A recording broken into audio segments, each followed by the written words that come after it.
our final keynote speaker is from Union University, Dr. Ben Mitchell, and he's representing the Protestant, and in this case, Baptist perspective. All right, thank you. I can't even practice Do that. Well, if perseverance is a virtue, you are virtuous people. You have persevered most nearly to the end, I guess the penultimate end, and you're to be commended. Let me congratulate those who co-sponsored this conference, and also offer my gratitude for the opportunity to spend some time with you, getting to know you, and also getting to learn from you, and especially to the speakers before me. I'm very, very grateful for their contribution, and I'm looking forward to our conversation afterwards. I must say, however, that if I were to suggest that there are missing voices here, one of the dominant missing voices, it seems to me, with the exception of our nurse last evening, is or are the voices of physicians, nurses, and pharmacists, those on the front lines of the conscience debate. And my suspicion is, and maybe some of them can talk to us about this, those who are here, talk to us about this during our discussion time. My suspicion is that some of the problems, at least, are much more acute than we have even begun to describe in our discussions so far, and that they feel the pinch in extraordinary ways. And I think it would be good for us to hear their stories.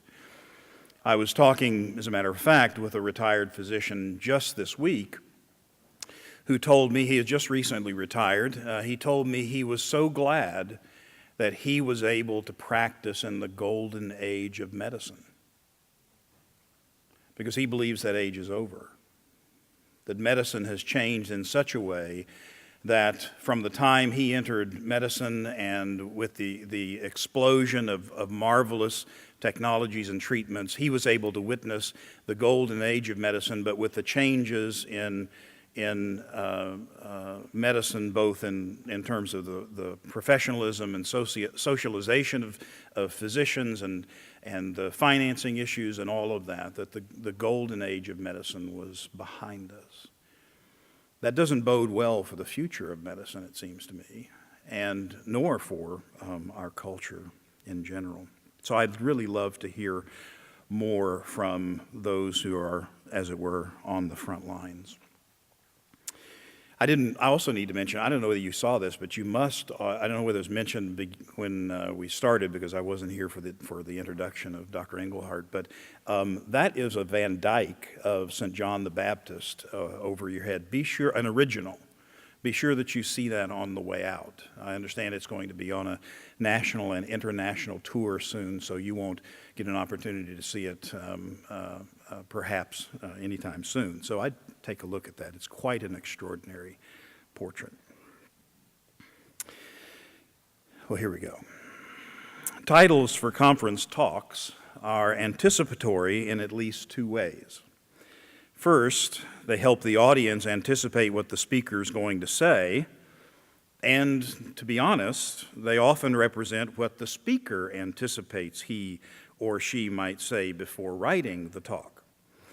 Thus, my rather colorful, if not bombastic title, The Rights of Conscience and the Rape of the Soul, is not meant to sound shrill so much as it is to point to the historical context for any discussion of the role of conscience in the American context, and not least at a Baptist university. First, let me speak to the historical context for the notion of the sanctity of conscience. As some of you will know, the person who coined the expression, the rape of the soul, was Roger Williams, a one-time Baptist and founder of Providence Plantation, which later became Rhode Island. Williams was banished from the Massachusetts Bay Colony because he had left the established church of the colony, believing instead that the sanctity of the human conscience demanded a free church in a free state. In 1644, he published his Desideratum, The Bloody Tenet of Persecution for the Cause of Conscience, discussed in a conference between Truth and Peace, who in all tender affection present to the High Court of Parliament as a result of their discourse, among other passages of highest consideration. That was the title. In his manifesto, he accused British Parliament, through its mandate of religious uniformity, of committing, quote, a greater rape than if they had forced or ravished the bodies of all the women of the world. Although he might be accused of overblown rhetoric, he was making a point he did not want to be misunderstood, namely that forcing a person through the power of the state to violate his or her own religious conscience was a monstrous harm. Williams was by no means alone in his advocacy for liberty of conscience. Baptists in England and America were also vocal apologists for religious liberty and freedom of conscience for every person. According to one historian, Baptists did not turn toward the idea of a free conscience. They began in the 17th century screaming and agitating for liberty of conscience. They valued religious freedom because they had suffered the pain of persecution in jail cells, stockades, and the whipping posts of Europe. For example, Thomas Helwys, co-founder of the First Baptist Church on English soil in the 17th century in Spitalfields, London, suffered under the acts of uniformity in the church. In 1612, he published a short declaration of the mystery of iniquity, arguing for liberty of conscience, and he forwarded a copy to King James I. In his inscription, he wrote, "The king is a mortal man and not God, and therefore hath no power over the immortal souls of his subjects to make laws and ordinances for them and to set spiritual lords over them." Both Helwys and his wife Joan suffered for that cause, and he died finally in Newgate Prison at the age of 40 for his outspoken advocacy of religious liberty. Again, in America, like Roger Williams, a man named Obadiah Holmes was also banished from the Massachusetts Bay Colony because of his Baptist beliefs and settled in Newport, Rhode Island. In 1651, Holmes and two friends, John Clark and John Randall, decided they'd go back to Massachusetts to visit an aged and blind friend. After receiving communion in the friend's home, they were arrested for unlawful worship. They were convicted and sentenced to either a fine or whipping. Clark and Randall either paid the fines or had someone pay them for them. Holmes refused to pay the fine, and he wouldn't allow anyone to pay it on his behalf, and so he remained in prison. But the alternative to the payment had to be executed, namely, the guilty party was to be, quote, well whipped, end quote. So on 6 September 1651, Obadiah Holmes, a Baptist glass worker, was beaten with 30 stripes. As his clothes were being stripped from him, Holmes declared, "I am now come to be baptized in afflictions by your hands, so that I may have further fellowship with my Lord. I'm not ashamed of his sufferings, for by his stripes I am healed." Following his beating, Holmes turned to the magistrates and said, "You have struck me with roses." One commentator says he was whipped unmercifully.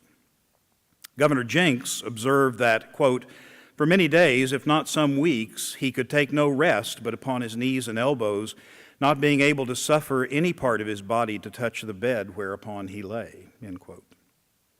Speaking of his punishment later on, Holmes said, As the strokes fell upon me, I had such a spiritual manifestation of God's presence as the like thereof I never had, nor felt, nor can fleshly tongue express.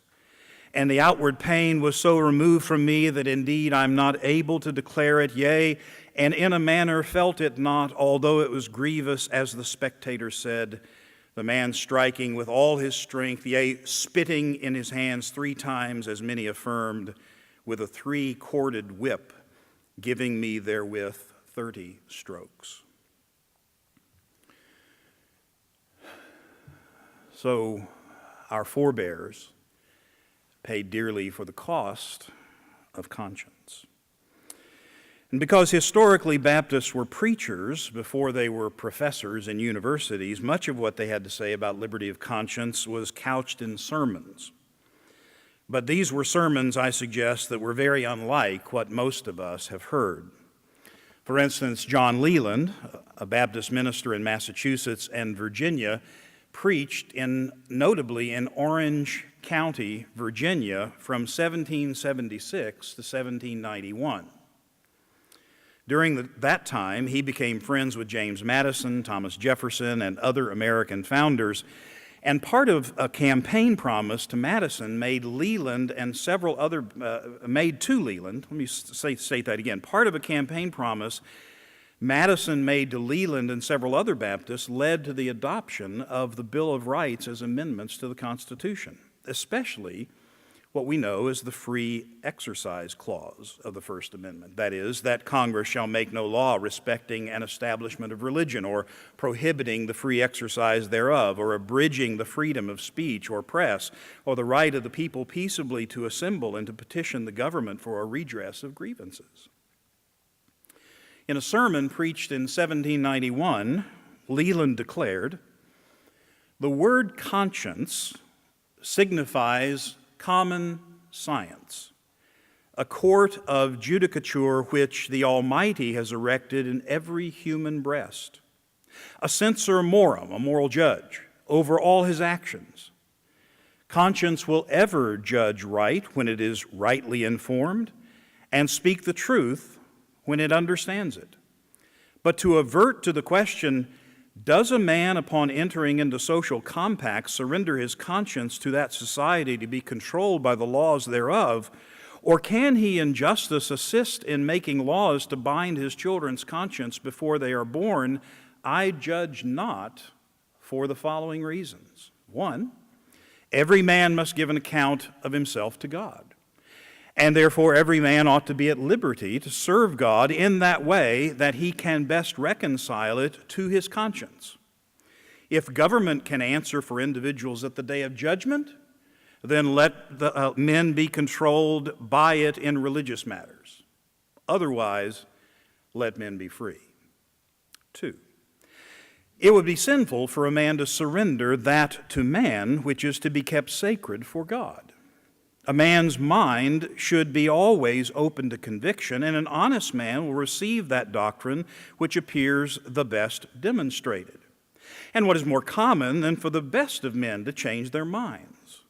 Such are the prejudices of the mind, and such the force of tradition, that a man who never alters his mind is either very weak or very stubborn. How painful, then, must it be to an honest heart to be bound to observe the principles of his former belief after he is convinced of their imbecility. And this has and ever will be the case while the rights of conscience are considered alienable. 3, but supposing it was right for a man to bind his own conscience, yet surely it's very iniquitous to bind the conscience of his children. To make fetters for them before they're born is very cruel. Now, skipping down, number 4, he says, finally, religion is a matter between God and individuals, religious opinions of men not being the objects of civil government, nor anyways under its control. And Leland goes on. It's a very lengthy sermon, not like anything I ever heard in the Baptist church.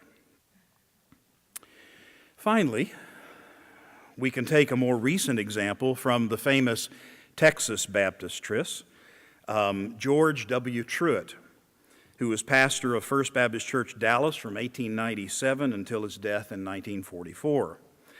In the shadow of World War I, on Sunday, May 16, 1920, during the annual meeting of the Southern Baptist Convention held in Washington, D.C., Truett spoke from the steps of the Capitol to somewhere between 10 and 15,000 people.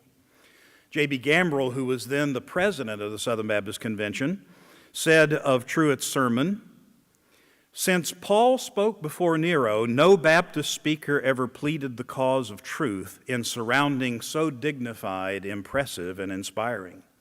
The shadow of the Capitol of the greatest and freest nation of the earth, largely made so by the infiltration of Baptist ideas through the masses, fell on the vast assembly composed of cabinet members, senators, and members of the lower house, foreign ambassadors, intellectuals in all callings, with peoples of every religious order and all classes.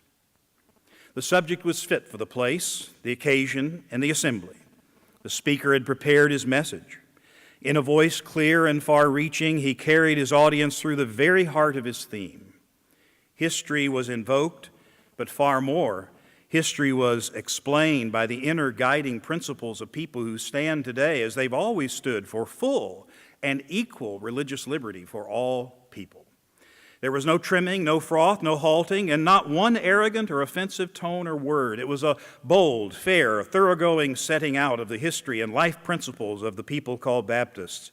And then, logically and becomingly, the speaker brought his Baptist brethren to look forward and to take up the burdens of liberty and to fulfill its high moral obligations, declaring the defaulters in the moral realm court death. What did Truett say with such eloquent boldness? Let me just give you a couple of snippets. I'll cut this short. "We shall do well, both as citizens and Christians, if we will hark back to the chief actors and lessons in the early and epoch-making struggles of this great Western democracy for the full establishment of civil and religious liberty.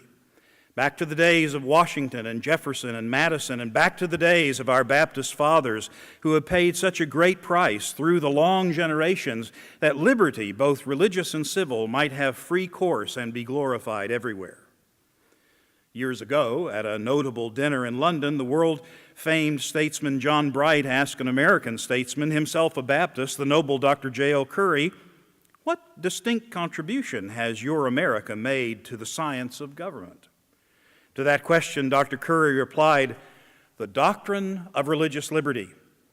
After a moment's reflection, Mr. Bright made the worthy reply, "It was a tremendous contribution."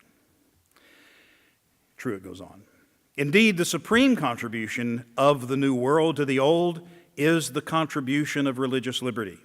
This is the chiefest contribution that America has thus far made to civilization. And historic justice compels me to say that it was preeminently a Baptist contribution. The impartial historian, whether in the past, present, or future, will ever agree with our American historian, Mr. Bancroft, when he says, freedom of conscience, unlimited freedom of mind was from the first the trophy of the Baptist. And such historian will concur with the noble John Locke, who said, the Baptists were the first propounders of absolute liberty, just and true liberty, equal and impartial liberty. Now, I was going to quote Locke myself until I tried to find the quote. It's meant to be in his letter on toleration. But in fact, I found a 1938 essay by a historian who said that Locke's quote was made up. That Locke never said such a thing about the Baptists, and he had very good evidence to suggest so. I should say, in defense of Pastor Truett, that he got that from a number of Baptist sources. So there was a long string of collusion in citing a pseudepigraphic quotation, but nevertheless, Locke did not say that as much as Locke had to say about similar topics. Again, Truett. The utterance of Jesus, "Render therefore unto Caesar the things which are Caesar's, and unto God the things that are God's," is one of the most revolutionary and history-making utterances that ever fell from those lips divine. That utterance, once for all, marked the divorcement of church and state. It marked a new era for the creeds and deeds of men. It was the sunrise gun of a new day, the echoes of which are to go on and on and on, until in every land, whether great or small, the doctrine shall have absolute supremacy everywhere of a free church in a free state. So you get the idea. The Baptists were champions of religious liberty. Sorry, I'm imitating a Baptist preacher right now. I am one, so I've developed that trait. It's in my DNA. My point in citing these lengthy sermonic texts is not self-congratulatory by any means. But it's to remind us that what Professors Daniel Dreisbach and Mark David Hall have called the sacred right of conscience, which we Americans enjoy, those rights were secured at a tremendous price. And on the other hand, it's to remind us in this hallowed hall at Houston Baptist University that, as Truett said, it was at least largely a Baptist achievement, though not for Baptists alone, for the common good. And that's a point that was made over and over again by each of those apologists for religious liberty. This isn't just for Baptists. This is for all human beings, all who stand in relation to God, made in His image. So, although the protection of liberty of conscience may have been an achievement, or at least partly, an achievement of a particular religious group during a particular moment in history, its benefits accrue to everyone. So even someone like Mark Twain, in his own folksy way, could say, "It's by the goodness of God in our country we have those three unspeakably precious things: freedom of speech, freedom of conscience, and the prudence never to practice either of them."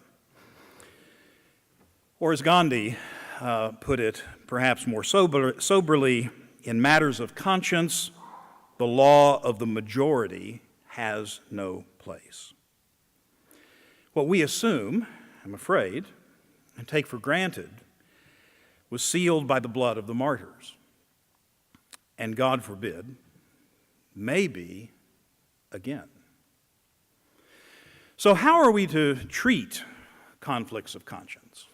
Let me give you an example. I'm told that in Minneapolis, Minnesota, approximately 2/3 of taxi drivers are Muslims from Somalia. Some Muslim clerics maintain that the Quran's prohibition against consuming alcohol extends to transporting alcohol.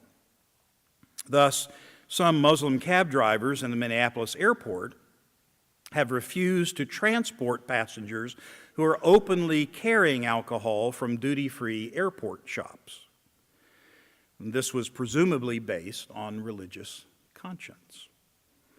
In April 2007, the Minnesota Airport's commissioners unanimously decided that a taxi driver must transport passengers carrying alcohol or face a 30-day suspension. A subsequent refusal would result in a 2-year suspension. And the Minnesota Court of Appeals heard the case and in September 2008 ratified a lower court's ruling on the grounds that the drivers did not suffer irreparable harm. And as I read the case and read the context, I wonder, is this really the best we can do? I mean, must every conflict of conscience result in endless trials? And must there be an obvious and a declared winner and loser of every battle? One commentator puts it like this: this seemed like an unenlightened, unimaginative resolution to the dispute. And it doesn't portend well, it seems to me, for the inevitable conflicts of conscience in healthcare. And although perhaps conflicts of conscience in healthcare are episodic and maybe for the moment relatively rare, It's true, I think, that they're becoming increasingly frequent as our society becomes more pluralistic. Recent controversies over the refusal of physicians and pharmacists to prescribe emergency and other contraceptives have ignited a debate about the role of conscience in health care. As University of Chicago physician ethicist Farr Curlin and colleagues point out, historically, doctors and nurses have not been required to participate in procedures that violated their consciences, that is, to participate in abortions or assist in suicides. In fact, legislation in states where those practices are legal have more often than not included so-called conscience clauses to protect healthcare professionals. But sometimes those conscience clauses seem not to have a conscience because they always required referral. So if you aren't willing to do the procedure because of conscience, you must refer to someone who will do the procedure. Is that a conscience clause without a conscience? More recently, controversies over emergency contraceptives have led some to criticize these conscience clauses. For instance, Alta Charo, the outspoken professor of law and bioethics at the University of Wisconsin in Madison, suggests that the conflict about conscience clauses represents the latest struggle with regard to religion in America. And she criticizes those medical professionals who would claim an unfettered right to personal autonomy while holding, as she puts it, monopolistic control over a public good. Even more stridently, Oxford ethicist Julian Savulescu has ranted, "A doctor's conscience has little place in the delivery of modern medical care. If people are not prepared to offer legally permitted, efficient, and beneficial care to a patient because it conflicts with their values, they should not be doctors." It seems to me it's doubtless that one of the dynamics that escalates the controversy here is the erosion of professionalism in medicine in form of a kind of consumerist paradigm. After all, the language of physician and patient, the historical language, if you will, has given way to the language of consumer and provider. For instance, and maybe Tris, you had mentioned this earlier, but just in case not, for instance, in an article, perspective article in the New England Journal of Medicine, Julie Cantor, adjunct professor at the UCLA School of Law, says, "Physicians should support an ethic that allows for all legal options, even those they would not choose. Federal laws may make room for the rights of conscience, but healthcare providers and all those whose jobs affect patient care should cast off the cloak of conscience when patients demand it, patients' needs demand it." And this seems to me to commit us to a kind of legal positivism that says that the morality of medicine is really just compliance with law and policy, rather than to suggest that the role of a physician as a professional has certain moral obligations that attend the very notion of being a professional. But doctors are not professionals today, in many cases. They're viewed mainly as body plumbers and as simply a provider of a good and service that is up to the whim of the consumer. And after all, the customer is always right. It'd be interesting, if you're interested in this, there's a very good discussion of the difference between contractual medicine and covenantal medicine in the work of William May. What Curlin and others demonstrate empirically in a study is that physicians themselves are, in fact, divided or confused about the role of conscience in clinical practice. In their study of more than 1,000 physicians, they found that most physicians believe it's ethically permissible for doctors to explain their moral objections to patients. That is, 63% in their survey thought that explaining their moral objections to certain procedures was not a violation of the physician-patient relationship. 86% believe that doctors are obligated to present all options to patients, even those the doctor thinks are morally dubious, and 71% thought they should refer a patient to another clinician who does not object to the procedure. 52% reported objections to abortion or failed contraception, and 42% objected to prescribing contraception for adolescents without parental consent. Here's what worried Curlin and others after looking at the survey, kind of turning the data in a different direction, looking at it from a different light. Curlin and his colleagues suggest that the conflict about the role of conscience in healthcare might be understood in the context of perennial debates about medical paternalism and patient autonomy. And they rightly worry, in my view, that their results are accurate, that if their results are accurate, in many cases a patient's right to informed consent is jeopardized. How so? They say, quote, "If physicians' ideas translate into their practices, then that means 14% of patients, more than 40 million Americans, may be cared for by physicians who do not believe they're obligated to disclose information about medically available treatments they consider objectionable. In addition, 29% of patients, or nearly 100 million Americans, may be cared for by physicians who do not believe they have an obligation to refer the patient to another provider for treatments." So it's becoming, it seems to me, increasingly important that we understand what it is we're claiming when we claim protection of freedom of conscience. What do we say, for instance, when under the invocation of conscience, a lab tech refuses to dispose of frozen embryos at a fertility clinic? Or a cardiologist refuses to deprogram a dying patient's ICD or pacemaker, or a respiratory tech refuses to turn off a ventilator, or a physician refuses to prescribe Viagra to a widower, or an administrator refuses to approve funds for research she finds morally objectionable, or a physician in Oregon, Washington, or Montana refuses to prescribe a lethal overdose requested by the patient, all of those in the name of conscience. Tris Engelhardt has famously argued that we live in a society of moral strangers who lack a full of content, shared morality. Whether or not the situation is quite as dire as he suggests, and I hope it's not, Tris is obviously correct in pointing out that we live in a wildly pluralistic culture. When it comes to life, health, illness, disease, aging, disability, death, and other existential aspects of our experience as human beings, we embrace diverse beliefs, values, and concerns. This complex of beliefs, values, and concerns both shape and reflect our individual consciences. Generally speaking, conscience can either function as in a judicial or a legislative way. Our judicial conscience is that faculty of our moral psychology that may invoke guilt when we do something we believe to be wrong, as when we speak of the pangs of conscience. But conscience may also be legislative in that it informs our decision-making prior to acting. So we sometimes say, let conscience be your guide when making decisions.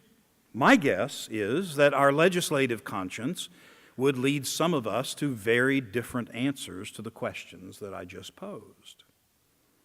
So briefly, conscience, the common good, and the moral marketplace. That is, where do we go from here? However diverse our consciences may be, we need a distinction, it seems to me, between idiosyncratic, or what we might call solipsistic conscience, and other conceptions of conscience. That is, as I suggested in an earlier question, we need to distinguish between conscience and mere preference, or as we heard in Professor Brown's talk, the difference between distaste, I just don't like this, and the invocation of conscience.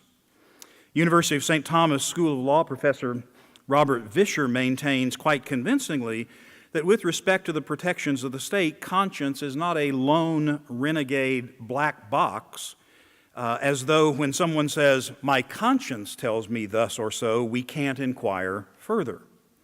Conscience claims cannot serve as a moral or political trump card. When someone invokes conscience as a reason for either acting or refusing to act, we must distinguish between one's individual atomistic idiosyncratic reasons and an appeal to conscience, says Vischer. Conscience, he argues, quote, should not be used as legal shorthand for an individual's liberty from government coercion on matters pertaining to her core moral convictions. The cause of conscience encompasses individual liberty from state coercion, to be sure, but it should not be defined solely as such. Rather, conscience should be understood to be formed relationally. Conscience, he maintains, corresponds to our social nature. It's not just an expression of our personal identity, and if taken seriously, requires the maintenance of venues where the dictates of conscience can be discerned, articulated, lived out, and can flourish. In other words, conscience is shaped by our community, and conscience is expressed in the context of our community. Says Vischer, quote, its conscience claims are formed, articulated, and lived out along paths that transcend the individual. The vibrancy of conscience thus depends on more than the law's protection of individual autonomy. It also depends on the vitality of associations, as Dr. Hittinger said earlier, against which the right of conscience is currently being invoked. Put simply, if our society is to facilitate an authentic and robust liberty of conscience, it cannot reflexively favor individual autonomy against group autonomy. It must also work to cultivate spaces in which individuals come together to live out the shared dictates of conscience. He goes on. Conscience, by its very nature, directs our gaze outward to sources of formation, to communities of discernment, to venues for expression.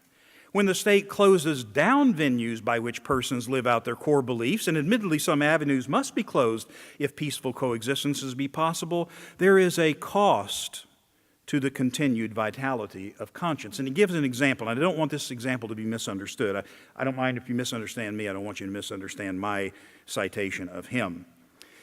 One important example he provides is the Civil Rights Act of 1964, which prohibits discrimination based on race by employers and places of public accommodation, including restaurants, schools, and hotels. And some of us are old enough to remember the social turmoil, especially in the South, over that legislation. Essentially, he says, the government imposed a collective vision of racial equality on public and private actors alike. Despite any individual's or any group's appeal to conscience, the state mandated compliance with the law. And he makes an interesting observation. Though he agrees that it was necessary, that is, that the Civil Rights Act was necessary, so he affirms the necessity of the Civil Rights Act, he wonders whether the Civil Rights Act short-circuited the bottom-up conversation over the common good. In other words, the foment was so great that when the state stepped in, it cut off the social debate, imposing a top-down solution, enshrining one set of claims as binding law, and effectively shutting down the moral marketplace. Again, ultimately says enforcement of the Civil Rights Act was the right thing to do, but lawmakers must carefully calculate the cost of making such decisions. The point is that figuring out, he says, how best to protect conscience without jeopardizing the common good, the law must pay attention to the substance of conscience claims, and to their impact on the state's legitimate pursuit of the common good. To make matters slightly more complex, as Daniel Solmesi, professor of medicine and ethics of the Department of Medicine and Divinity School at the University of Chicago, has opined, healthcare institutions are also moral agents. That is, healthcare institutions like hospitals, nursing homes, pharmacies, and the like are more than the mere aggregates of persons. They are, Solmesi says, organizations with identifiable purposes and identity. Almost all of them have their explicit mission statements. They act intentionally. They make decisions for which they may receive praise or blame. They have recognized institutional structures by which the decisions of some, namely the board, the CEO, the dean, or the chair of medicine, count as the decisions of the institution. So they have at least a symbolic status as an agent, a moral agent. And if healthcare institutions are moral agents, then they too must be understood to have consciences. So institutional conscience, with its fundamental commitment to act consistently with its conception of morality, must also be respected by the law. This is messy business, says Vischer. This isn't the way things worked in the city where I lived for 10 years in Chicago, when under Illinois Governor Rod Blagojevich, Blagojevich did not recognize the consciences of pharmacists or pharmacies. In 2005, the governor ordered that all pharmacies serving the public to dispense all FDA-approved drugs or devices that prevent pregnancy without delay, consistent with the normal time frame for fitting any other purposes. That is, the pharmacies and pharmacists must prescribe or fill the prescriptions for these drugs. In Blagojevich's words, quote, "Filling prescriptions for birth control is about protecting a woman's right to have access to the medicine her doctor says she needs. Nothing more, nothing less. We will vigorously protect that right," end quote. Never mind the rights of conscience of the pharmacists or, as a moral agent, the pharmacy. Says Vischer, efforts by pharmacy chains to carve out their own policies on the issue were immediately squelched. As Ellen Goodman, the syndicated columnist, put it, the pharmacist's license does not include the right to dispense morality. So here's what I suggest, and I've got to cut this short because of time. Perhaps in a liberal democratic society, where we are facing this clash of consciences, perhaps one way to resolve the dilemma might be to let the market sort it out. That is to say, to have pharmacies which post their moral commitments and address for the public good and public information, address the drugs that they will fill, prescriptions they will fill, the drugs they will provide, and other pharmacies to likewise do the same, and those pharmacies then kind of, if you will, duke it out in the free market. It doesn't seem to me to resolve all of the problems, and it may in fact create others, but it seems to me to be one way beyond the impasse, and it's actually a way that Vischer recommends, and I think I find some power in his argument. Physicians and pharmacists then, if we let the market sort this out, physicians and pharmacists would then be able to integrate their personal beliefs with their professional calling, and except in rare situations, patients would be able to access drugs. I think Professor Iltis explained that to us very helpfully yesterday. I want to make 3 or 4 quick concluding remarks, and I'm done. First, I think we have to continue this conversation. The cause of conscience is too precious to succumb to mere legal compliance. I don't think we can solve this simply by becoming legal positivists. Secondly, we should strengthen communities of moral meaning. And that's one reason I'm most thankful that we're expanding this conversation to include communities of moral meaning across denominational and other kinds of borders. The co-sponsors of this conference are to be commended for helping us become a larger and more helpful moral community, helping us to form our consciences well. Thirdly, the public debate must also continue. By suggesting that the market could be a place to sort it out, I'm not suggesting that the public debate should cease. As Oliver O'Donovan, ethicist at University of Edinburgh, puts it, popular debate provides a kind of acoustic ambiance for political decision-making. The more sympathetic the ambiance, the better the decisions that will be made. Fourthly, as we heard so eloquently last night from Cardinal DiNardo, from Bishop Thomas, and from Dr. Sloan, the formation of conscience in the context of moral community must include conversation about the virtues of courage, sacrifice, and the common good.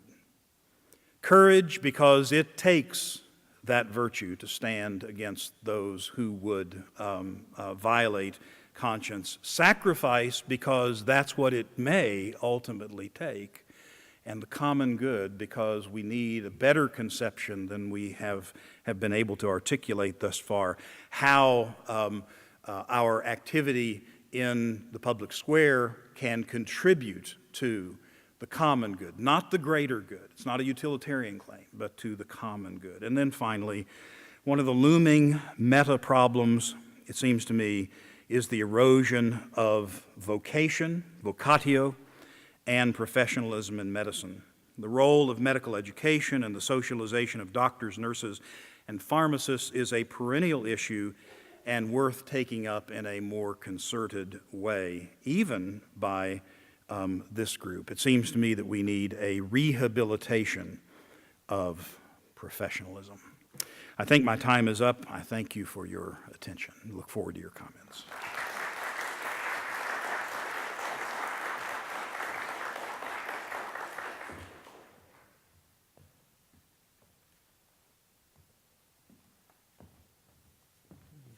All right. If the other members of the commentator panel would come up. We have finally Dr. Mark Cherry is going to start us off, and then I'm going to make a few comments, and then Dr. Tony Joseph. So I think I'll leave it at that and hand it over to you. Thank you.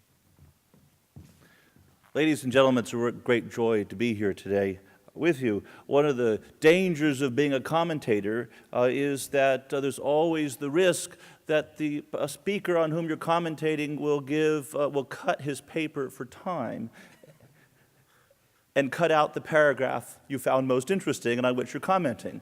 So as a result, I'm still going to deliver it just as it was and presume he still agrees, and maybe with what he said in his original paper, but then maybe by the end I'll have convinced him to change his view anyway, and that will be fine.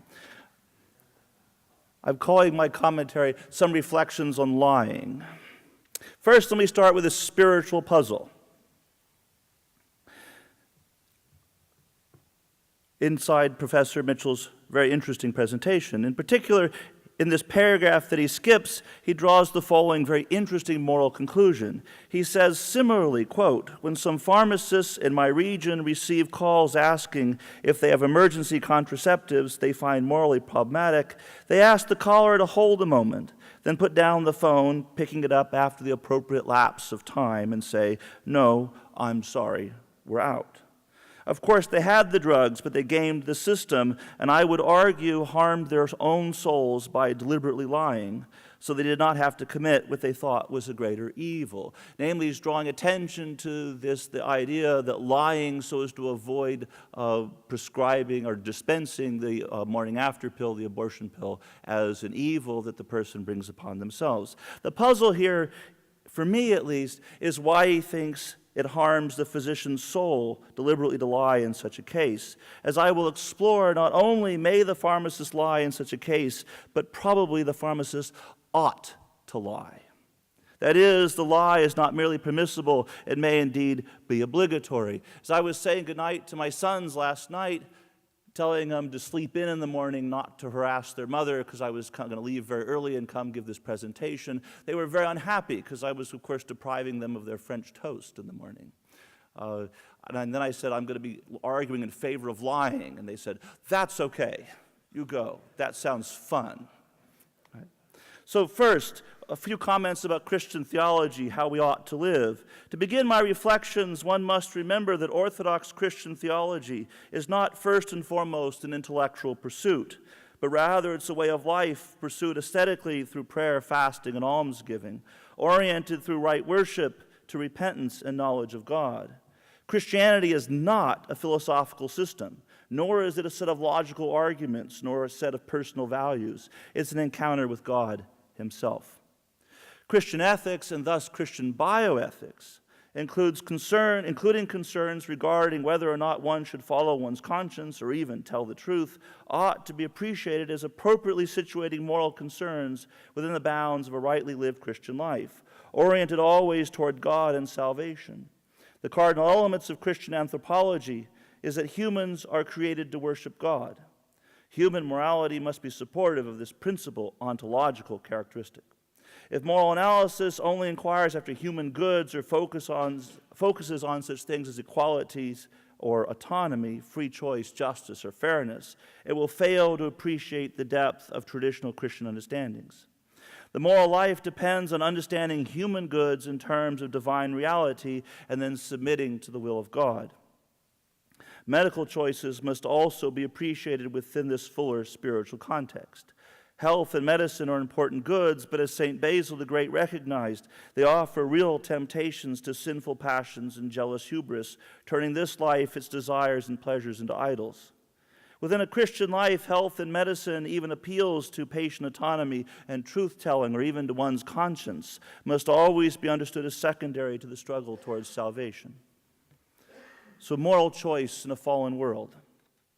Professor Mitchell's concerns regarding the harm to the soul by lying appear to be reflecting the underlying Western assumption that all lying is spiritually harmful and wrong. Here, for example, those who've suffered in philosophy classes where you've had to read Immanuel Kant, right? Remember Immanuel Kant's defense of the idea that you could not lie even out of beneficent concerns to save the life of another.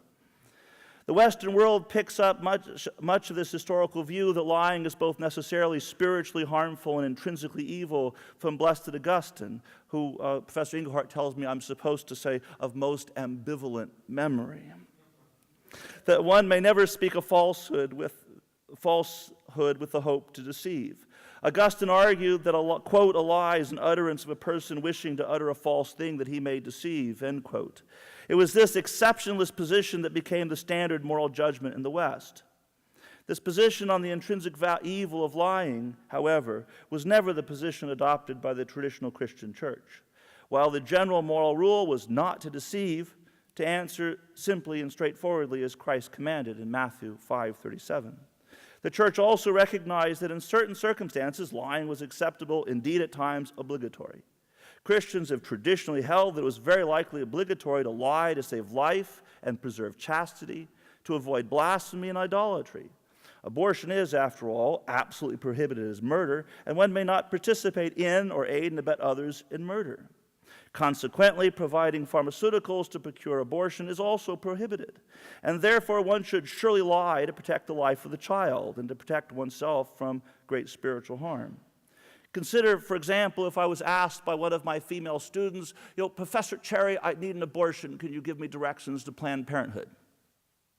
Even if I drive by it every day, I'm surely going to say, no, I don't know where it is, or I can't give you directions, or maybe I give her the address of the local Orthodox church in the hope that if she wanders in, she gets confused, talks to the priest, and gets over the problem. Right? Or if my neighbor wants to know the address of the local hitman, I'm just not going to tell him. And I might lie to him too under those kinds of circumstances while I'm calling the police to protect his wife. The very least I should do is to lie in those circumstances. In such cases where a lie is obligatory, so as to maintain purity of purpose, that is, orienting oneself to do God's will, not one's own, it's still appropriate to mourn the necessity of the deception given our fallen world and to seek guidance of one's spiritual fathers so as to protect one's heart from damage. The fathers of the church provide numerous examples in support of appropriate lying. One might consider St. John Cassian, for example, who notes, quote, "For then we may rightly and pardonably acquiesce in the wrong of a lie, when, as we said, a greater harm depends on telling the truth, and when the good which results to us from speaking the truth cannot counterbalance the harm which will be caused by it." St. John Cassian cites St. Paul in his defense. Quote, "And elsewhere the blessed apostle testifies, in other words, that he himself always observed this disposition. For when he says, 'To the Jews I became as a Jew, that I might gain the Jews. To those who are under the law, as being under the law, though not myself under the law, that I might gain those who are under the law. To those who were without law I became as without law, though I was not without the law of God, but under the law of Christ, that I might gain those who were without law. To the weak I became weak, that I may gain the weak. I became all things to all men, that I might save all.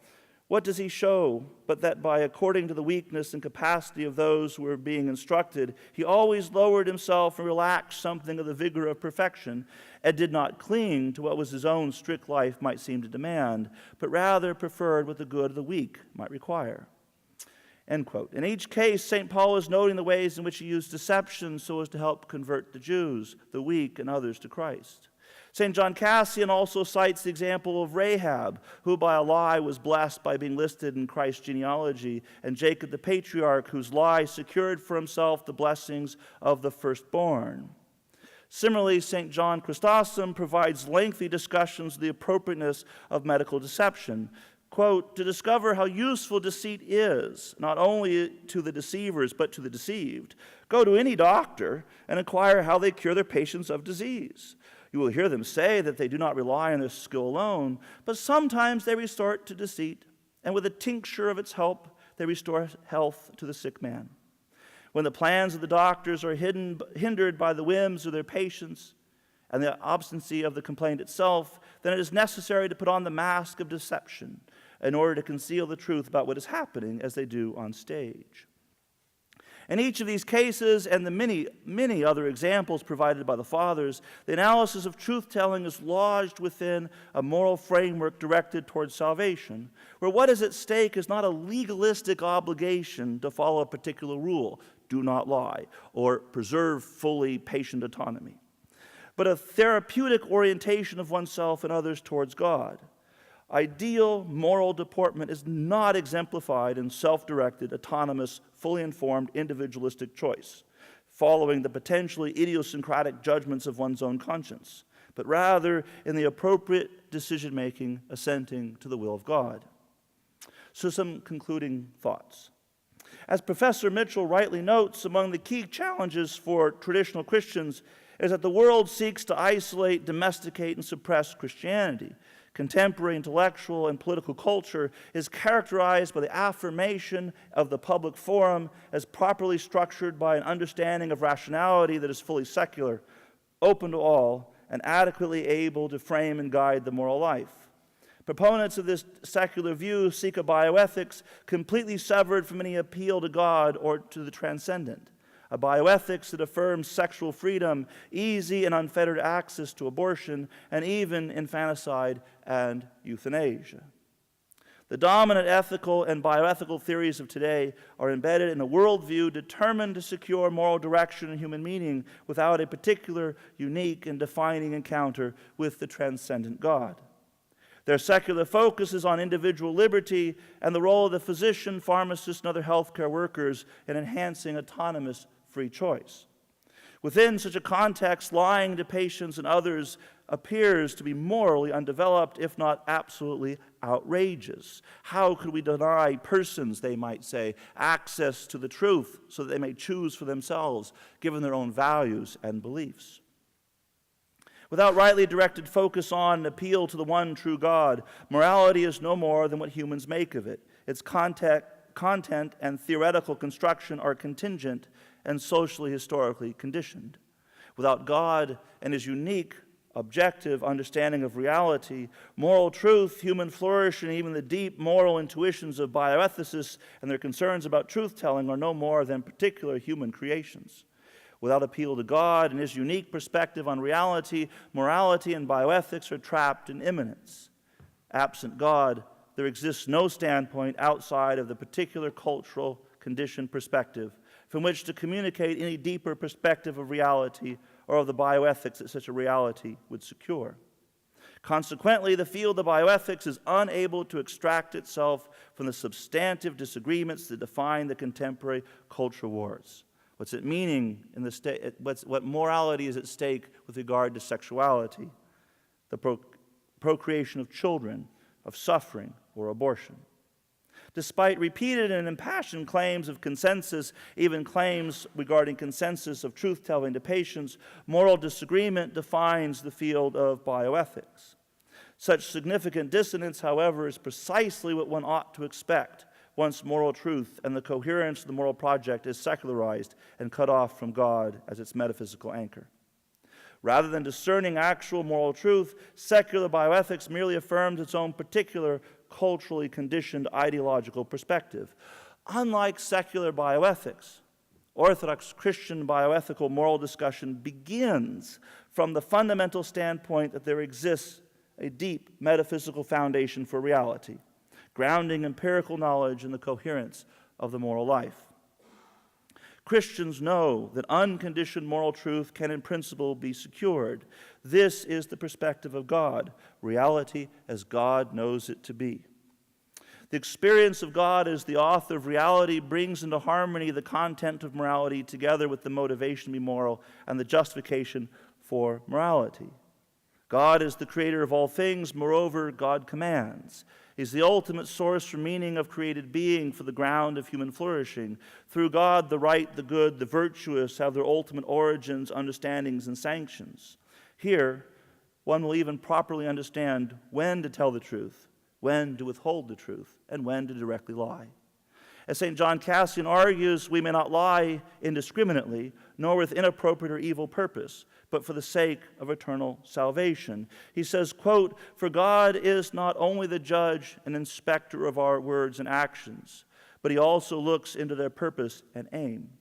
And if he sees that anything has been done or promised by someone for the sake of eternal salvation and shows insight into divine contemplation, even though it may appear to men to be hard and unfair, yet he looks at their inner goodness of the heart and regards the desire of the will rather than the actual words spoken, because he must take into account the aim of the work and the disposition of the doer, whereby, as was said above, one man may be justified by means of a lie, while another may be guilty of a sin of everlasting death by telling the truth." Christian morality cannot be the contingent result of a philosophical argument or potentially idiosyncratic reflection on particular ideological perspectives, but must in fact be an encounter with a person, God himself. Consequently, properly framed medical decision-making, even concerns with whether to follow one's conscience or to tell the truth, requires recognizing that all persons are in relationship with God. This core relationship exists regardless of whether the particular person chooses to recognize this fact of the matter. As John Romanides notes, everyone is destined to see the glory of God. The question is whether they are properly prepared so as to experience it as an exceedingly sweet light, or are they destined to experience it as a devouring fire. Where secular bioethics finds itself obsessed with self-gratification, personally defined accounts of human good and human flourishing and honesty, in the name of supporting individual autonomy and equal liberty, Christians are concerned to learn how best to orient themselves, their families, and children towards God. Christian bioethics and secular bioethics have become two quite different, often contradictory practices, and as Professor Mitchell richly illustrated, the gulf between the traditional Christian and the devoutly secular continues to widen. Thank you all so much.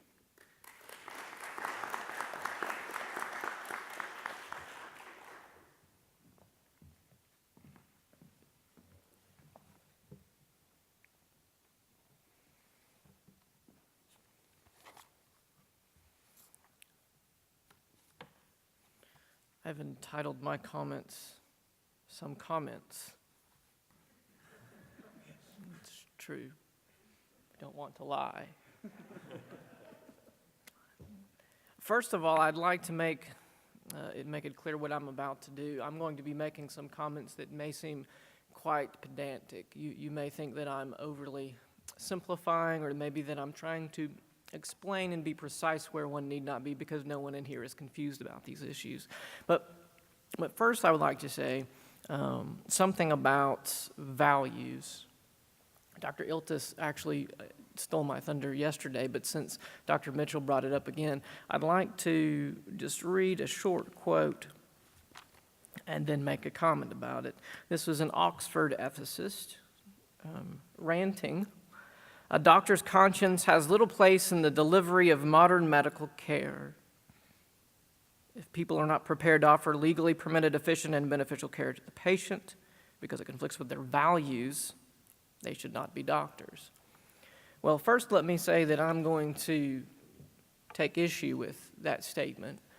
Let me also say that it's going to be an unfair taking of issue with the statement, because she's not here to defend herself, and I'm quite sure she didn't mean what I'm going to say she could have meant.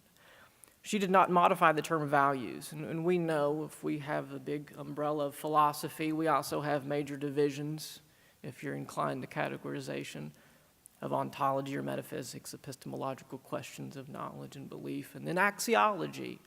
And under axiology, at least I would put issues of value such as economics, I would put ethics, and I would put aesthetics. And particularly with regard to economics, I don't think that it's a problem, or as it was pointed out yesterday, anyone has a problem with someone saying, I'm not going to work on the weekend because I value time with my family. And that's both perhaps an economical decision. One is weighing time with family with extra funds that could be earned, but it also has a moral dimension as well. And I just think this is patently false statement. Of course you should be doctors. We want doctors with values and who actually take, even if it's a small sacrifice, we want them to take sacrifices, make sacrifices. Anyway, that's just a small ancillary comment, but I have major problems with that. I don't think it's fair to represent merely just one set of values if there are at least three categories. All right, so back to the beginning. It is not uncommon today to hear of people, especially those teaching in the field of applied ethics, to speak of organizations, the government, institutions, groups as having some sort of moral agency. I would like to submit humbly, although persistently, that is ridiculous. Fundamentally, they can't be moral agents. At the same time, although I've leveled a critique, I will also make a defense because I think it's fair to do so. But I don't think corporations can be moral agents. I don't think hospitals can be moral agents. I don't think any organization can be a moral agent. Perhaps there could be something written about the church as a moral agent, but that's a separate issue. I would like to just look at one of the quotes that Dr. Mitchell's paper puts forth as the first level against this position that a corporation or an institution can be a moral agent. I'm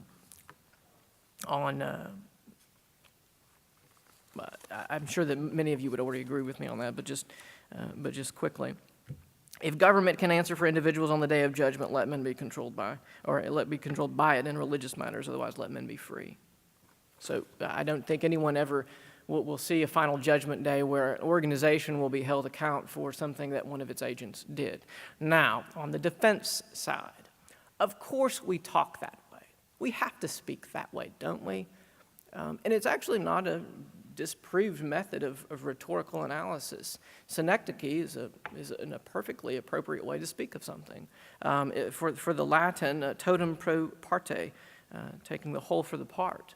Right? So we speak of the university did X, Y, Z, or even something like the football team did X, Y, Z, and we really mean those who were participants.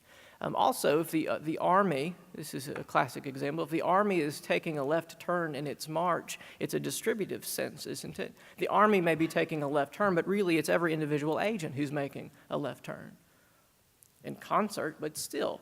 The actions are those on the true moral agents, the person, people, and it's got to be about people.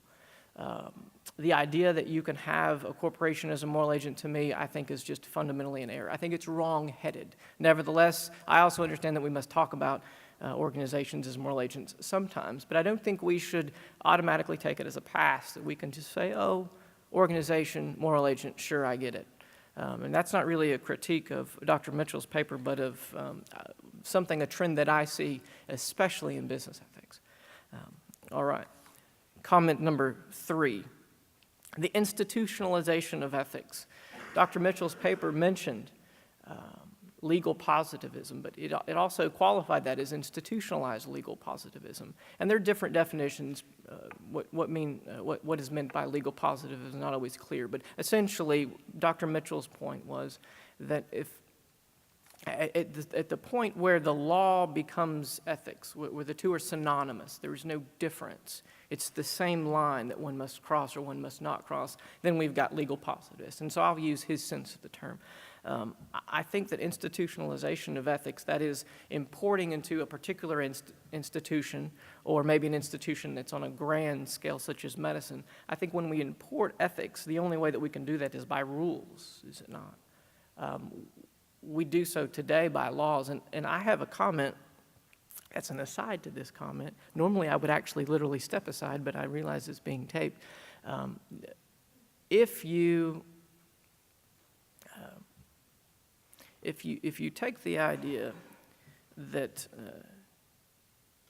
people generally, as a culture, are becoming more and more pluralistic. There's just so many different things from which to choose as the basis of our rationality and also the basis of our morality.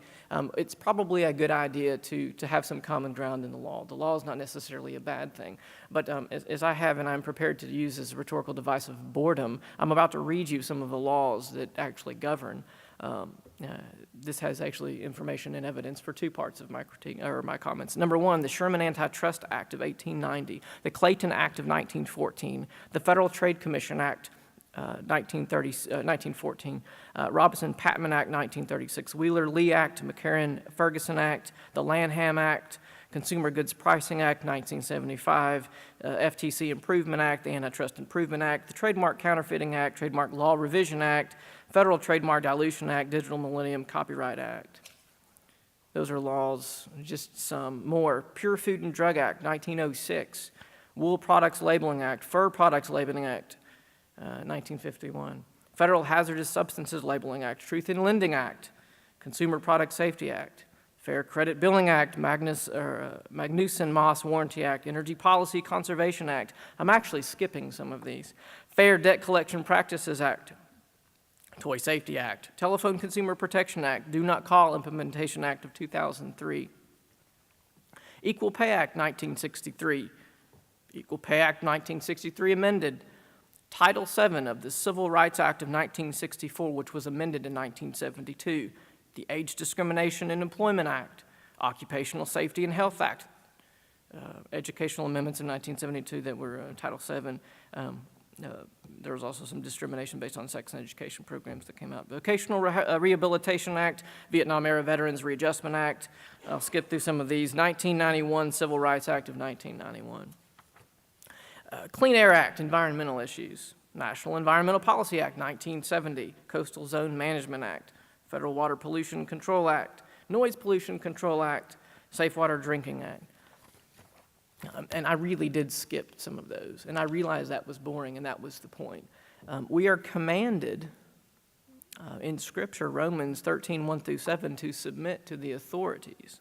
Let every person be subject to the governing authorities, for there is no authority except from God, and those that exist have been instituted by God. Therefore, whoever resists the authorities resists what God has appointed, and those who resist will incur judgment. For rulers are not a terror to good conduct, but to bad. Would you have no fear of the one who is an authority? Then do what is good, and you will receive his approval, for he is God's servant for your good. But if you do wrong, be afraid, for he does not bear the sword in vain. Therefore, therefore one must be in subjection, not only to avoid God's wrath, but also for the sake of conscience. For because of this you also pay taxes, for the authorities are ministers of God, attending to this very thing. Pay to all what is owed them, taxes to whom taxes are owed, revenue to whom revenue is owed, respect to whom respect is owed, honor to whom honor is owed. We all knew this ahead of time, did we not? We are commanded to obey the laws of the land. How in the world can we do that? I've not read probably half of all these, and probably only parts of some of them. How are we to obey these laws? And these laws I quoted are actually, if you're talking about a hospital must abide by over 65% of those, I would surmise. In addition to that, we've got HIPAA, we've got other laws that one must abide by. How do we do that? I don't know. I don't know how we're supposed to do that. It's too voluminous. Yet we are encouraged, mandated to follow those laws. Now, we do realize there's a caveat. Acts 5, 27 through 29 should be read in, I think, concert with this. And when they had brought them, they set them before the council, and the high priest questioned them, saying, "We strictly charged you not to teach in this name. Yet you have filled Jerusalem with your teaching, and you intend to bring this man's blood upon us." But Peter and the apostles answered, "We must obey God rather than man." I'm going to tie that second piece of scripture back into another comment. I think it's important to note that they were forbidden to teach, but yet instead of just teaching, they filled Jerusalem with the teaching. Hopefully they would understand submission to authorities, yet the authorities told them not to do something. They disobeyed. And that's been alluded to, the idea of martyrdom or sacrifice, the idea that we may indeed, as those who are called, especially those in the medical professions who have to deal with this in an acute manner, you may have to sacrifice. The institutionalization of ethics, or this logical or legal positivism, is reality. And we must deal with it as Christians. We must think Christianly about it, and I think that it's important to mention that. All right, finally, what does it mean to say abortion is wrong? There has been some lively debate about whether or not someone can come to the conclusion abortion is wrong using discursive philosophy. There has been the proposition promulgated that indeed one not need do such things. If you are just converted to Christ, the argument has been made for you already. What does it mean to say abortion is wrong? I think it means to say that Jesus Christ is Lord. If you admit Jesus Christ is Lord, you're saying Jesus is who he said he is. That's very important. He claimed to be God and is. He endorsed the whole of Scripture. That means, as Dr. Sloan and others have pointed out, that life is good. We also have those in tradition who have argued such. But on the other hand, could I not argue a different meaning to abortion is wrong?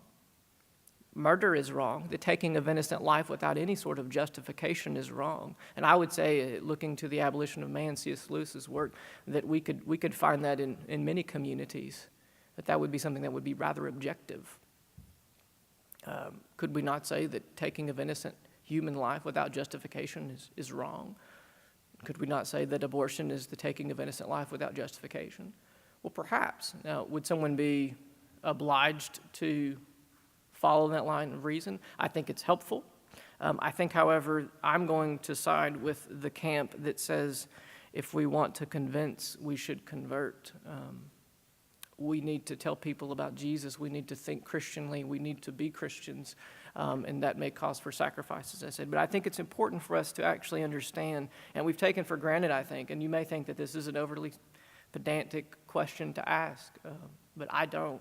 What does it mean to say abortion is wrong? And we can also apply that anywhere else to any other bioethical questions. All right, well, that is all I have. I had one small scripture to leave with you. I do realize we're in crisis. I'm not sure that it's as bad as some have said. I'm not sure that it's not worse. What should we do? I'm a lawyer.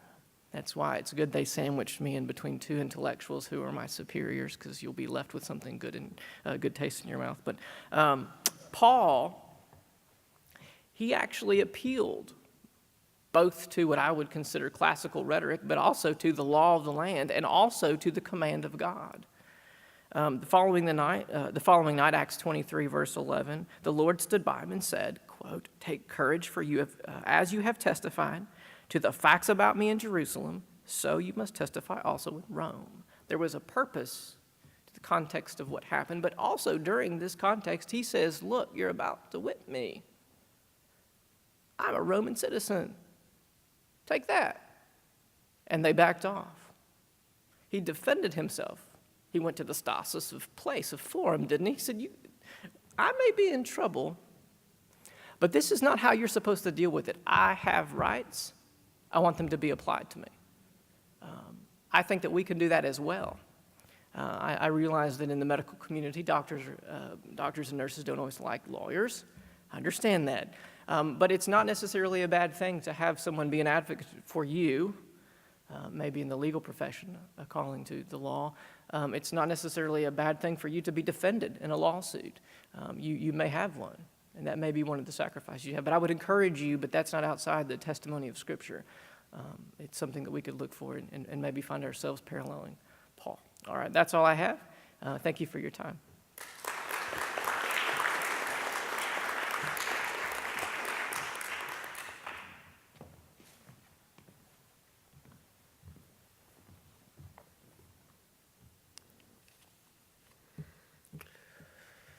Last talk, last comment, huh? I want to focus on the issue of medical professionalism that Dr. Mitchell has raised, with a special attention to the question of abortion, and with a bit of historical backdrop.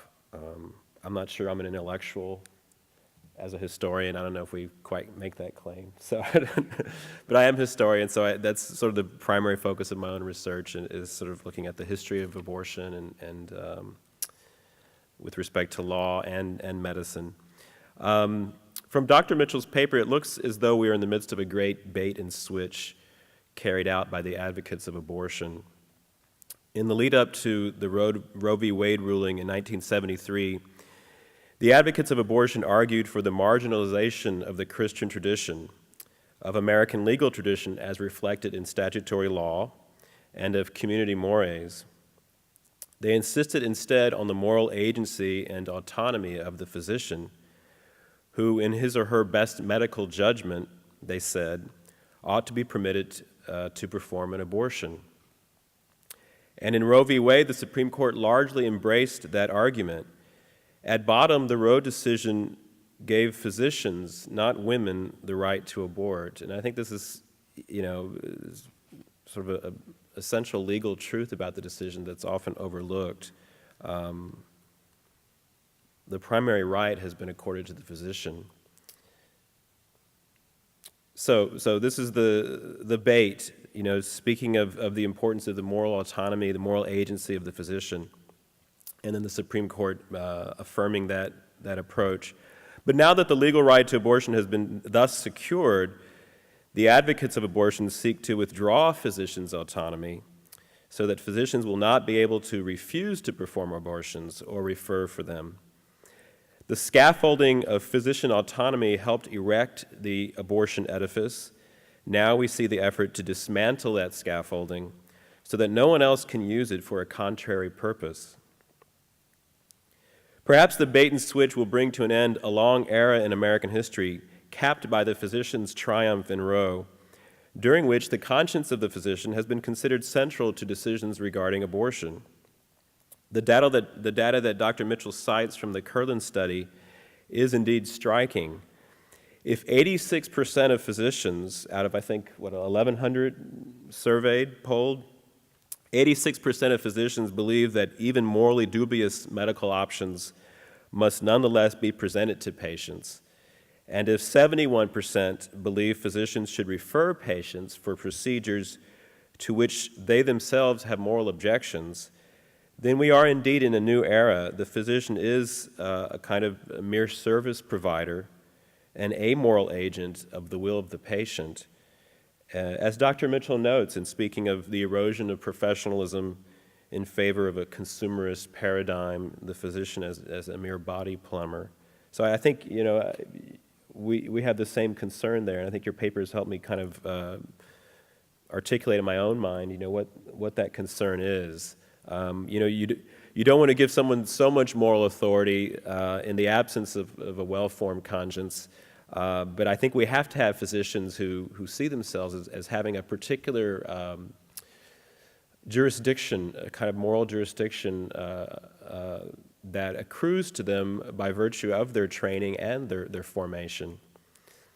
As a historian, I'm struck by how significantly this erosion of professionalism, this consumerist paradigm, diverges from historic American medicine, which struggled mightily from its very beginnings to establish the moral authority of the physician and appeared by the latter half of the 20th century to have succeeded triumphantly. In the 19th century, physicians became the leading voices of moral opposition to abortion at a time when many Christian clergy were silent or inarticulate on the issue. There's no better illustration of this reality than the respective roles of two 19th century professionals, Hugh Lennox Hodge, a physician, and his brother Charles Hodge, the famous Calvinist Presbyterian theologian, taught for several decades at Princeton Seminary. In his classic 3-volume work, Systematic Theology, Charles Hodge discussed under the commandment, "Do not kill," the issues of homicide, killing in self-defense, suicide, dueling, war, and capital punishment, but made no mention of abortion. And of course, abortion is not mentioned anywhere else in the systematic theology. When his brother Hugh asked Charles for theological insight on the beginning of human life, Charles offered some reasons for believing that human life began at conception, but frankly admitted, quote, "I do not know of any speculation on the subject. I suspect we all know just nothing." So, Brother Hugh, the physician, was more or less left to his own resources. The point of this all is that the development of the medical profession came along with a very high view of the moral obligation, the moral authority, the moral interestedness of the physician. And in the 19th century, this is what really propels the medical community to advocate the criminalization of abortion. And I think those are related phenomena. People have to see themselves as having some kind of moral agency, some kind of moral responsibility in order for them to actually improve the moral standing of the society.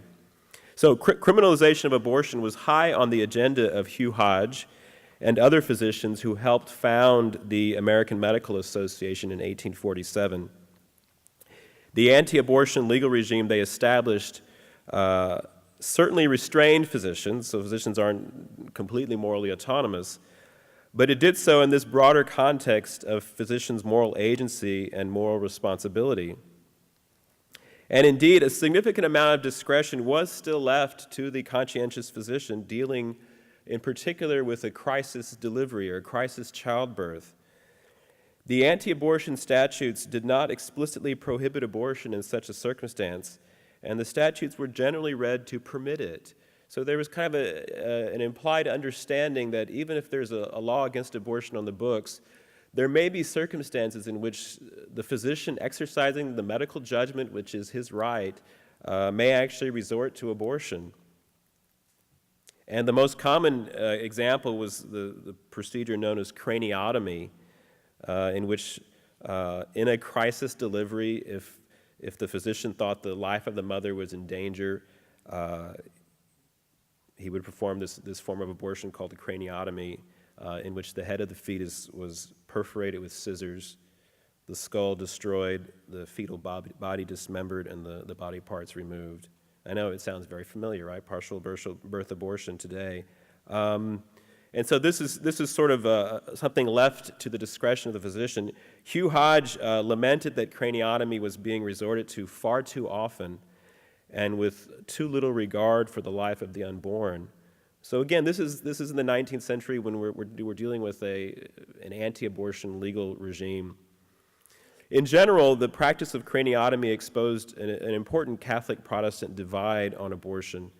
The Catholic Church never accepted the proposition that the life of the mother was more valuable than and to be preferred to the life of the unborn child. By contrast, Protestant physicians, including articulate opponents of abortion like Hodge, regarded the priority of the life of the mother as a given.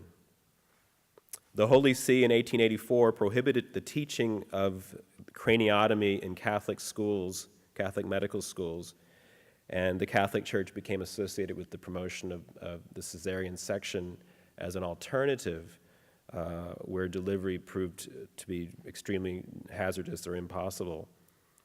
But cesarean sections, for most of the 19th century were considered dangerous procedures, and unconscionably so for Protestant America.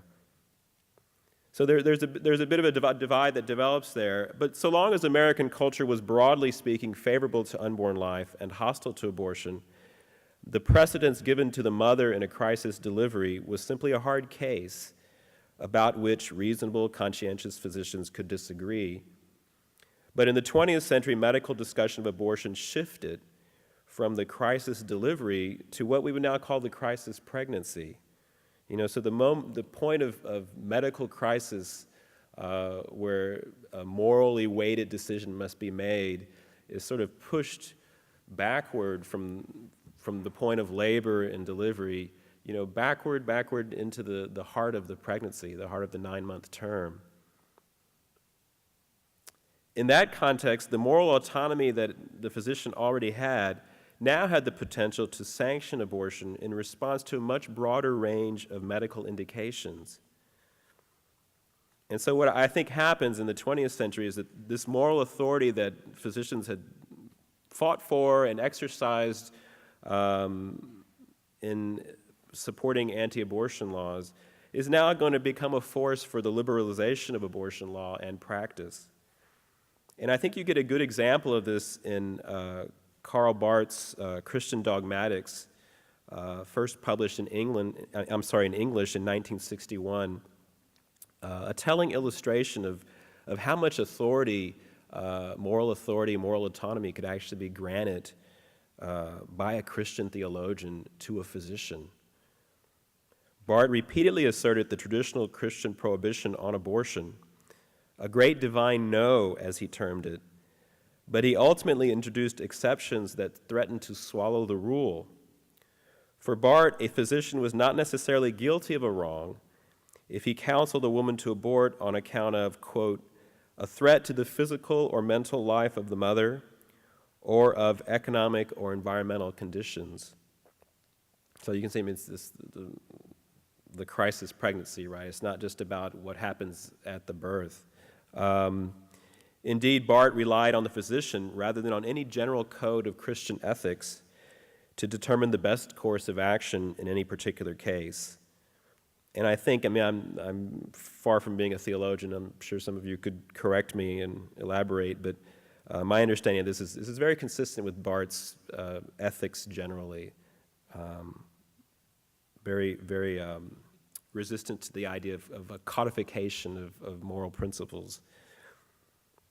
So this is physician moral autonomy at high tide, and I think the Roe decision is really its legal fulfillment. Again, it's a decision that grants autonomy to the physician. Clearly, physicians should see themselves as morally responsible agents and not as passive ethical agents of the will of others. I can't see, of course, how we can rightfully embrace the high authority accorded to the physician in the Barthian model. We've seen where that leads. It's the bait that precedes the switch. Now, I do want to spend the remainder of my comments on the question of institutions as moral agents. I think we actually have a disagreement, on the panel, which is always nice. The black radical of the 1960s, Eldridge Cleaver, once said, too much agreement spoils a chat. So I do lean in favor of Dr. Mitchell on this in describing the value of institutions as moral agents. I know that, in Catholic thought, the responsibility for sin is individual, but the Church has spoken of something called the structure of sin, in which, a variety of independent or individual human moral agents are acting in a fashion that creates a sort of a sequence of sinful behaviors that gets sort of routinized. And I think that's where institutions can come in and avoid that, but also, work on the other side and be a structure of good. And I don't know what God will say in heaven, Congratulations, Tony Joseph, you were a professor at HBU, and HBU rocked, and come on in. I don't think it would quite work that way. But I do see that there's institutions as structures and have a kind of moral agency. And it does seem to me a way out of an overly individualistic understanding of conscience. and can help inform the consciences of physicians so that they exercise the authority they ought to have. And of course, we can start with Christian medical institutions. In the decades before Roe, American hospitals employed boards to make determinations on therapeutic abortions. The board served as a check on the judgment of individual physicians. To be sure, a variety of medical fictions could help push through approval of an abortion at a hospital. Bernard Nathanson, who died just this past February, was one of the architects of modern abortion before he converted to the pro-life cause. And Nathanson used to describe how physicians at hospitals would request approval for abortions on the typically false ground that the woman who had been admitted to the hospital had already tried to self-abort, and that a therapeutic abortion was now necessary to save her life. So, these hospital boards could be manipulated, but however manipulable they were, they at least prevented an anarchic resort to elective abortion in the days before Roe. And I don't know a lot about the state of hospital boards, but every so often you hear news reports about a particular board reaching a determination about its abortion policy. But that's one area where an institution already in existence is acting as a moral agent, whether we like it or not, and it's just a matter of joining in the fray. It's a race to the human mind and heart in many cases. And that's one way the institutions can play out as moral agents. Even the Roe ruling itself did not mandate the performance of a single abortion in America. As I mentioned before, it did not give the American woman the right to abort herself. It did not give the American woman the right to compel a physician to perform an abortion on her. It did not require a single medical institution to perform a single abortion. Roe leaves everything to the medical judgment of the physician. It's only the vast cultural leverage of the Roe ruling, not the ruling itself, that makes the ruling appear different from what it really was. So hospitals and other medical facilities can serve as institutional consciences, even to the point of prohibiting abortions altogether, as many indeed do, especially in the Catholic system. But I would carry Dr. Mitchell's point about institutional agency and institutional consciences beyond medical facilities. Every single American institution purporting to be Christian ought to have a clear pro-life ethical standard appropriate to its nature and function, whether it's a Christian church, a Christian family, or a Christian university. As for the last, since I work at one, I think at a Christian university, you ought to find an absolute prohibition on abortion advocacy. As Dr. Cherry was mentioning, things that you won't tell students as a faculty member. Prohibition on faculty advising abortion to students or referring them to clinics. Prohibition on university-provided insurance covering that has abortion covered in it. The list goes, you could extend it quite long. And I think that the hitch here is not so much people not knowing what could be on that list or disagreeing about what should be on the list, but people believing that there shouldn't really be a list at all, that somehow for a Christian university to have an official policy on abortion is a politicization of abortion. And I think if we're going to have any institutions that act as moral agents, forming consciences, there have to be some decisions, there have to be some stand takings, and some compulsion for the employees of the institution. A corporate right of conscience can and must be asserted. I think things would go much better for the cause of Christian bioethics if we were more attentive to the intermediate institutions, as Dr. Hittinger mentioned earlier, the institutions that we actually have some influence in, and really give some thought to how they can be Christianized with regard to bioethics. And I think Dr. Mitchell's paper by my read helps to make this fact very clear. So thank you.